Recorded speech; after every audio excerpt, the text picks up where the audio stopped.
Welcome to the Deep Dives. We're here to explore complex ideas and really give you the core insights you need. Today, we're tackling something fundamental in personal finance. The idea that, financial success, it's less about spreadsheets and calculus and much, much more about, well, us, humans, our psychology, our behavior. That's right. It's the central theme in the sources we're looking at today.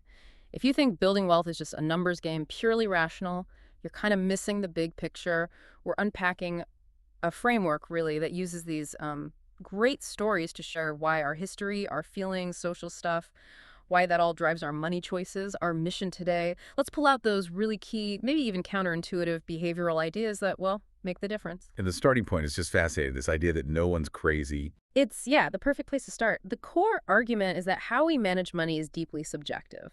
What looks totally irrational to one person, like maybe taking huge risks or avoiding certain assets that seem like sure winners, it can actually make perfect sense from someone else's perspective, given their own life, their own context. If we're all working with different information, different experiences, right? Exactly. Take the example of someone with lower income buying lottery tickets. You look at the math, it's awful, terrible expected return. But, if your lived reality tells you the only path up and out involves some kind of miracle, well, then that ticket isn't just a bad bet. It's a small price for a tiny bit of hope. It's reasonable within their story. That really hits home for me. That idea that our personal experiences, even if they're like, 0.00001% of world events? Yeah. They shape maybe 80% of how we see everything? That anchoring effect is incredibly powerful. Think about generations. People who live through crazy high inflation, maybe early in their careers, they often have this deep distrust of bonds, fixed income. They saw savings just evaporate. But someone younger who's only known low inflation, maybe rising stocks, they'll act completely differently. Neither is objectively wrong. They're just shaped by their time. You can't expect them to agree on everything finance related. We aren't spreadsheets. We're, emotional creatures. Okay, so if being perfectly rational, mathematically speaking, is off the table, what should we aim for? This is where the sources make that key distinction, right, between being rational and being reasonable. Let's get into that. Yeah, it's crucial. The purely rational investor. That's the ideal, the spreadsheet model. Okay. Maximizing utility, making choices based only on the cold, hard numbers. But let's face it, we constantly fail that test because we are, as the source puts it, fundamentally screwed up emotional persons. Right. So if pure rationality is basically impossible for humans, what does reasonable look like? Reasonable is about playing the long game. It prioritizes consistency and, maybe most importantly, sleeping at night. Peace of mind.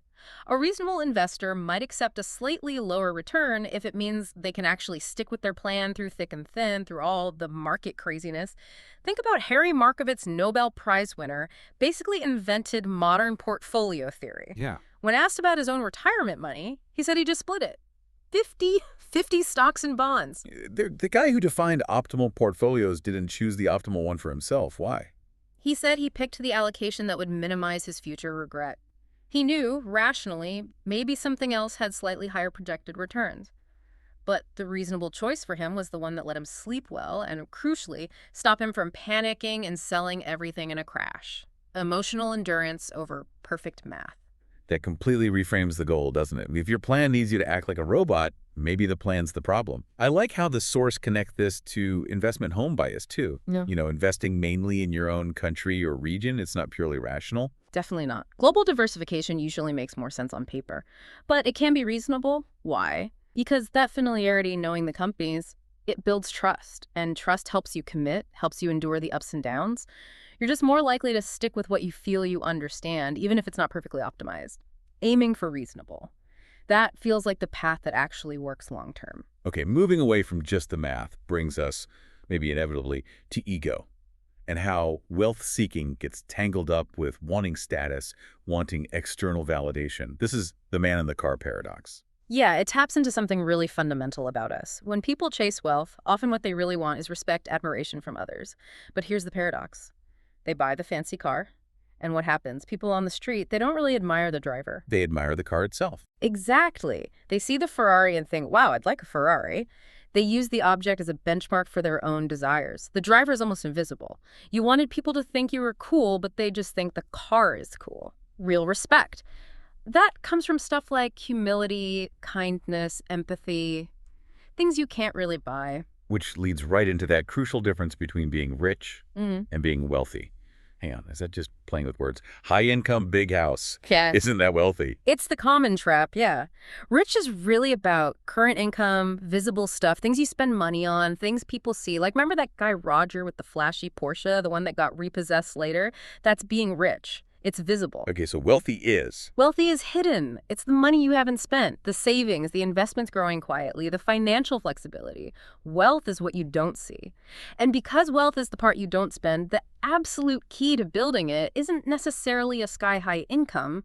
It's the savings rate. Ah, right. So building wealth has less to do with your paycheck size or amazing investment returns, and more to do with managing that gap between your ego and your income. Absolutely. The source makes a really sharp point. Spending beyond a certain basic level often just shows, as they put it, ego-approaching income. People earn more, and instead of saving more, their lifestyle inflates right along with it. The bigger house, the fancier car, the constant upgrades, it stops being about what you need or even enjoy and starts being about showing off. And when humility drops, expenses rise. And that often just kills the potential for real wealth. This all points towards a different goal then. Not maximizing returns every single year, but just surviving. Yeah. Surviving long enough for compounding to really kick in. The long game. Compounding is incredible, like the eighth wonder, but yeah, it's easy to underestimate because the numbers get so big they feel unreal. Look at Warren Buffett. Okay, obviously the greatest investor, billions in net worth. But get this. The vast majority of it, something like over $84 billion, he accumulated after he turned 50. That stat is just mind-blowing. It really drives home that longevity, just sticking around, is the secret sauce, maybe even more than pure skill. Precisely. If he'd started later or retired earlier or just didn't live as long, even with the same investing brain, his wealth would be massively smaller. He won not just by being smart, but by being smart consistently for an incredibly long time. It's like the Ice Age's analogy in the source. Tiny changes, like snow piling up year after year, seem insignificant, but over enough time, they create something monumental, world-altering. We focus so much on getting wealthy, but maybe the deeper challenge is staying wealthy. And that's a totally different skill set. Staying wealthy, according to the source, really comes down to two things: frugality and a healthy dose of paranoia. Paranoia, really, that sounds a bit much if you've already made it, doesn't it? Yeah. Well, it's about survival. You have to operate under the assumption that bad stuff will happen eventually. Recessions, crashes, unforeseen events. You have to avoid ruin at all costs. Because compounding needs uninterrupted growth. If you get wiped out on a downturn, maybe because you were too leveraged or just panicked, the game's over. Or set back massively. Paranoia means always having a buffer, always preparing for the next crisis you can't predict. It's like psychological insurance. And that survival instinct connects perfectly to the idea of chaos. You win, right? Yes, exactly. This is so key for getting through market ups and downs. In investing, most of the big returns come from just a few massive winners, these rare high-impact tail events.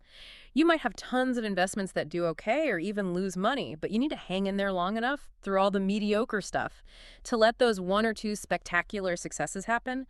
They can overwhelm all the small losses, but if you bail during a slump, you miss the tails. You have to stay in the game. Okay, shifting from survival to planning, the sources point out we're actually pretty bad at predicting our own futures. Yeah, that's the end of history illusion.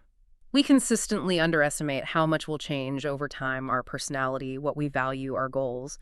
The person you are today probably wants different things than the person you'll be in 20 years. And the implication for financial planning is huge. If I lock myself into some extreme plan now, like, say, working an insane 80-hour-a-week job for maximum income, I risk major regret later when, inevitably, my priorities shift towards, I don't know, family, health, time off. I've sunk all this cost into a life I don't want anymore. Exactly, which is why good financial plans should probably lean towards balance, build in flexibility, allow for adaptation, avoid those extreme choices that are hard to undo. And part of that is actively planning for things not to go to plan. As the source says, you have to plan on your plan, not going according to plan. Which means you need a buffer, that strategic cushion. You need that margin of safety. That means things like having decent cash reserves, maybe basing your plans on lower return assumptions than you hope for. It reduces your dependence on getting forecasts exactly right, which is impossible anyway. If you have that margin, you can absorb unexpected hits, you can ride out downturns without being forced to sell at the worst time. It ensures survival, keeps you flexible. And that ability to stick around, that flexibility, that buys you what the source calls the highest dividend money can offer. Control over your time? Absolutely. That's money's ultimate value, isn't it? Not just buying stuff, but buying freedom. Freedom to change jobs, take time off, wait for the right opportunity, handle an emergency without financial panic. In today's world, that flexibility is a massive advantage. Savings give you that control. But getting those amazing long-term compounded returns means enduring constant volatility, market swings, uncertainty. It feels awful sometimes. How do we deal with that psychologically? You fundamentally have to reframe what that chaos is. The volatility, the fear, the doubt. That's not a fine you pay for making a mistake. It's the price of admission. The source calls it the fee for earning market returns, like market tuition. You have to be willing to pay it. Except the turmoil is part of the process, not a sign you did something wrong. Every good long-term outcome has that psychological price tag. If you aren't willing to pay it, you probably won't stick around long enough for the compounding magic or those tail events. Okay, let's try to quickly pull together the main behavioral takeaways for you, the listener. We've landed on about 4 key things. I think so. First, embrace humility. Recognize luck and risk are huge factors. Forgive yourself and others for mistakes. Second, prioritize wealth, the unspent assets over ego, which fuels visible spending. That gap between income and ego, that's where wealth grows. Third, manage money in a way that lets you sleep at night. Reasonable consistency trumps potentially higher but emotionally unbearable returns. And fourth, remember why you want money. Use it to gain control over your time, your most precious resource. So we've learned that maybe the most powerful lever is simply increasing your time horizon, letting compounding do its thing. But here's the final thought I want to leave you with, tying back to that end of history illusion. If you know you're going to change significantly, that the you checking your portfolio in 20 years is different from the you setting it up today. How do you commit to a decades-long strategy like dollar cost averaging into index funds? How do you structure it so that future you doesn't just abandon it out of regret or change priorities? That's a great question. I think the answer lies in building systems that require minimal ongoing emotional tinkering from that future self you don't know yet. Things like automatic investing, dollar cost averaging. They work partly because they take future you, with potentially different feelings and priorities, somewhat out of the decision loop. Mastering money psychology might just be about acknowledging your own evolution and designing financial structures that can withstand the person you will inevitably become. A financial plan that accounts for your own change. Excellent point. That's our deep dive for today. We'll see you next time.